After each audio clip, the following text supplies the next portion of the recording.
নমস্কাৰ সকলোকে পুনৰ এবাৰ স্বাগতম জনালো। আশা কৰোঁ সকলোৱে ভালে আছে। আজিৰ ভিডিঅ'টোত আছে 2000 প্লাস যেটো আমি সিৰিজ জিকে এমসিকিউ সিৰিজ ষ্টাৰ্ট কৰিছিলো তাৰে আজি 37 নম্বৰ পাৰ্টটো হ'বলৈ গৈ আছে। গতিকে ভিডিঅ'টো স্কিপ নকৰি লাষ্টলৈকে চাই থাকিব। আৰু আপুনি যদি আগৰ পাৰ্ট কেইটা এতিয়ালৈকে চোৱা নাই ডেসক্ৰিপচনত লিংক দিয়া আছে, তাতে ক্লিক কৰি চাব পাৰে। বহুত ইম্পৰ্টেন্ট পাৰ্ট দিয়া আছে, সো তাতে ক্লিক কৰি চাব পাৰে। সো ভিডিঅ'টো ষ্টাৰ্ট কৰাৰ আগতে এটা ৰিকুৱেষ্ট কৰিছো, এতিয়ালৈকে যদি আমাৰ চেনেলটো সাবস্ক্ৰাইব কৰা নাই অনুগ্ৰহ কৰি চেনেলটো সাবস্ক্ৰাইব কৰিব, আৰু আপুনি যদি ফেসবুকত চাই আছে তেন্তে পেজটো ফলো কৰি দিব। সো তেনেহলে বেছি দেৰি নকৰাকৈ আজিৰ ভিডিঅ'টো ষ্টাৰ্ট কৰিছো। আজিৰ ভিডিঅ'ৰ প্ৰথম প্ৰশ্নটো সুধিছে, হাউ many Lok Sabha কনষ্টিটুৱেন্সিজ in Assam R reserve for schedule tribes? অসমৰ কিমানটা লোকসভা সমষ্টি অনুসূচিত জনজাতিৰ বাবে সংৰক্ষিত? ইয়াতে অপশন দিয়া আছে, ইয়াৰ ভিতৰত কাৰেক্ট অপশনটো কোনোবাই পাৰিলে কমেন্ট কৰিব। ইয়াৰ কাৰেক্ট অপশন হ'ব অপশন এ, সকলোৱে মনত ৰাখিব দুটা। অসমৰ দুটা লোকসভা সমষ্টি অনুসূচিত জনজাতিৰ বাবে সংৰক্ষিত থাকে, সকলোৱে মনত ৰাখিব। ইয়াৰ পিছত আমাক 2 নম্বৰ প্ৰশ্নটো সুধিছে, in which year Doordarshan Kendra was established in Assam to telecast programs in Assamese language? কোন বছৰত অসমীয়া ভাষাত অনুষ্ঠান টেলিকাষ্টৰ বাবে অসমত দূৰদৰ্শন কেন্দ্ৰ প্ৰতিষ্ঠা কৰা হয়? ইয়াতে অপশন কেইটা দিয়া আছে, ইয়াৰ ভিতৰত কাৰেক্ট অপশনটো কোনোবাই পাৰিলে কমেন্ট কৰি জনাব। সকলোৱে চেষ্টা কৰিব কমেন্ট বক্সত জনাবলৈ। আজি যেটো পাৰ্টটো আছে 15টা এমসিকিউ আছে, তাৰে ভিতৰত কিমানটা এনসাৰ কৰিব পাৰে হেইটোও কমেন্ট কৰি জনাব।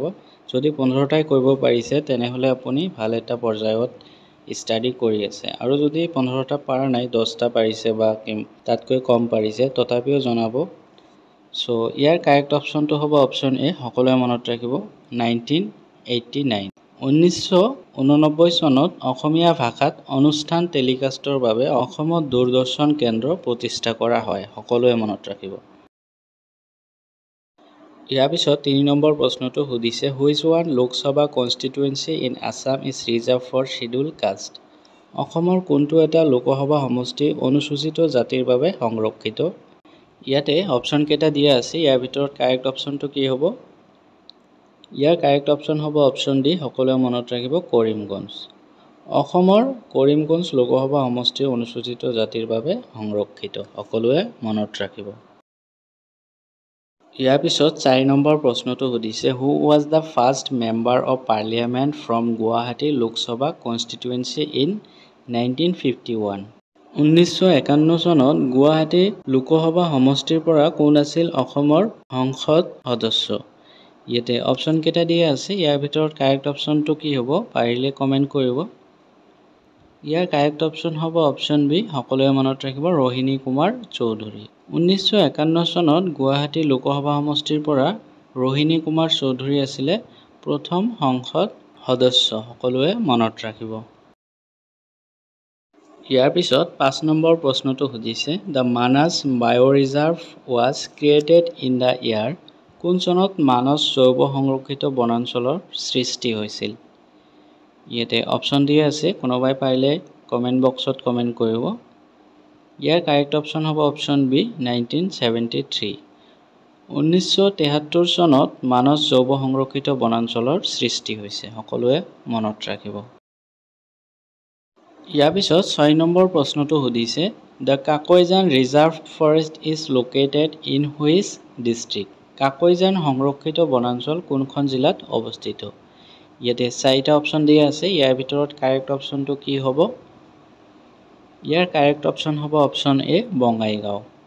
কাকৈজান সংৰক্ষিত বনাঞ্চল বঙাইগাঁও জিলাত অৱস্থিত, সকলোৱে মনত ৰাখিব।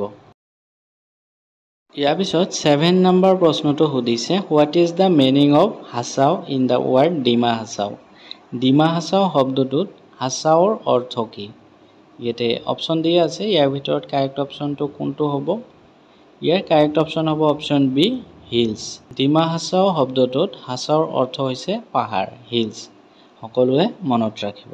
এতিয়ালৈকে যদি ভিডিঅ'টো এটা লাইক কৰা নাই তেন্তে অনুগ্ৰহ কৰি এটা লাইক কৰি দিব। ইয়াৰ পিছত 8 নম্বৰ প্ৰশ্নটো সুধিছে, which one is the only hill station in Assam? কোনটো অসমৰ একমাত্ৰ পাহাৰীয়া ষ্টেচন? ইয়াতে অপশ্যন দিয়া আছে, ইয়াৰ ভিতৰত কাৰেক্ট অপশ্যনটো পাৰিলে কমেণ্ট কৰিব। ইয়াৰ কাৰেক্ট অপশ্যন হ'ব অপশ্যন চি হাফলং। হাফলং হৈছে অসমৰ একমাত্ৰ পাহাৰীয়া ষ্টেচন, সকলোৱে মনত ৰাখিব। ইয়াৰ পিছত 9 নম্বৰ প্ৰশ্নটো সুধিছে, Sonari is the headquarter of which district? Sonari কোনখন জিলাৰ মুখ্য কাৰ্যালয়? ইয়াতে অপশ্যন কেইটা দিয়া আছে, ইয়াৰ ভিতৰত কাৰেক্ট অপশ্যনটো কি হ'ব? ইয়াৰ কাৰেক্ট অপশ্যন হ'ব অপশ্যন বি চৰাইদেউ। সোণাৰী হৈছে চৰাইদেউ জিলাৰ মুখ্য কাৰ্যালয়, সকলোৱে মনত ৰাখিব। ইয়াৰ পিছত 10 নম্বৰ প্ৰশ্নটো সুধিছে, the Assam state museum was established in the year? কোন চনত অসম ৰাজ্যিক সংগ্ৰহালয় প্ৰতিষ্ঠা কৰা হৈছিল? ইয়াতে অপশ্যন দিয়া আছে, ইয়াৰ ভিতৰত কাৰেক্ট অপশ্যনটো কি হ'ব? ইয়াৰ কাৰেক্ট অপশ্যন হ'ব অপশ্যন এ 1940। 1940 চনত অসম ৰাজ্যিক সংগ্ৰহালয় প্ৰতিষ্ঠা কৰা হৈছিল, সকলোৱে মনত ৰাখিব। ইয়াৰ পিছত 11 নম্বৰ প্ৰশ্নটো সুধিছে, মাধৱদেৱ was born in the year? কোন বৰ্ষত মাধৱদেৱৰ জন্ম হৈছিল? ইয়াতে অপশ্যন দিয়া আছে, ইয়াৰ ভিতৰত কাৰেক্ট অপশ্যনটো কি হ'ব? ইয়াৰ কাৰেক্ট অপশ্যন হ'ব অপশ্যন চি 1489। 1489 চনত মাধৱদেৱৰ জন্ম হৈছিল, সকলোৱে মনত ৰাখিব। ইয়াৰ পিছত 12 নম্বৰ প্ৰশ্নটো সুধিছে, the first Borgeet was composed by the Sankardeva at? প্ৰথম বৰগীত শংকৰদেৱে ক'ত ৰচনা কৰিছিল? ইয়াতে অপশ্যন কেইটাৰ ভিতৰত কাৰেক্ট অপশ্যনটো হ'ব অপশ্যন এ বদ্ৰীনাথ। প্ৰথম বৰগীত শংকৰদেৱে বদ্ৰীনাথত ৰচনা কৰিছিল, সকলোৱে মনত ৰাখিব। ইয়াৰ পিছত 13 নম্বৰ প্ৰশ্নটো সুধিছে, Sankardev made his spiritual successor মাধৱদেৱ for the first time in? কোন ঠাইত শংকৰদেৱে প্ৰথমবাৰৰ বাবে তেওঁৰ আধ্যাত্মিক উত্তৰাধিকাৰী মাধৱদেৱক লগ পাইছিল? ইয়াতে অপশ্যন কেইটা দিয়া আছে, ইয়াৰ ভিতৰত কাৰেক্ট অপশ্যনটো কি হ'ব? ইয়াৰ কাৰেক্ট অপশ্যন হ'ব অপশ্যন বি ধোৱাঘাট।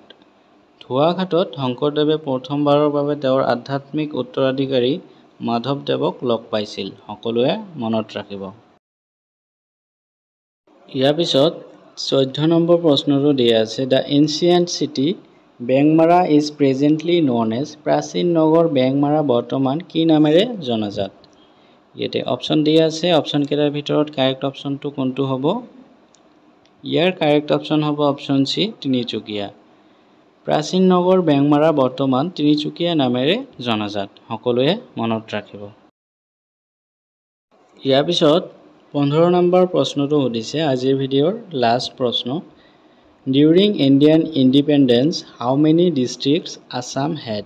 ভাৰতৰ স্বাধীনতাৰ সময়ত অসমৰ কিমানখন জিলা আছিল? ইয়াতে অপশ্যন কেইটা দিয়া আছে, ইয়াৰ ভিতৰত কাৰেক্ট অপশ্যনটো কোৱাৰ আগতে এতিয়ালৈকে যদি আমাৰ চেনেলটো ছাবস্ক্ৰাইব কৰা নাই, অনুগ্ৰহ কৰি চেনেলটো ছাবস্ক্ৰাইব কৰিব আৰু লগতে আপোনাৰ বন্ধু বান্ধৱীৰ সৈতেও শ্বেয়াৰ কৰি দিব। আৰু আপুনি যদি ফেচবুকত ভিডিঅ'টো চাই আছে তেন্তে ফেচবুক পেজটোও ফ'ল' কৰি ল'ব। চ' ইয়াৰ কাৰেক্ট অপশ্যন হ'ব অপশ্যন বি 13টা। ভাৰতৰ স্বাধীনতাৰ সময়ত অসমত 13টা জিলা আছিল, সকলোৱে মনত ৰাখিব। চ' আজিলৈকে এইখিনিয়ে। আপুনি যদি আগৰ পাৰ্টকেইটা এতিয়ালৈকেও চোৱা নাই তেন্তে ডিছক্ৰিপশ্যনত লিংক দিয়া আছে, নহ'লে চেনেলত ভিজিট কৰি আগৰ পাৰ্টকেইটাও চাই ল'ব। বহুতেই ইম্পৰ্টেণ্ট পাৰ্টকেইটা বনোৱা হৈছে। চ' আজিলৈকে ইমানেই। থেংকছ ফৰ ৱাচিং।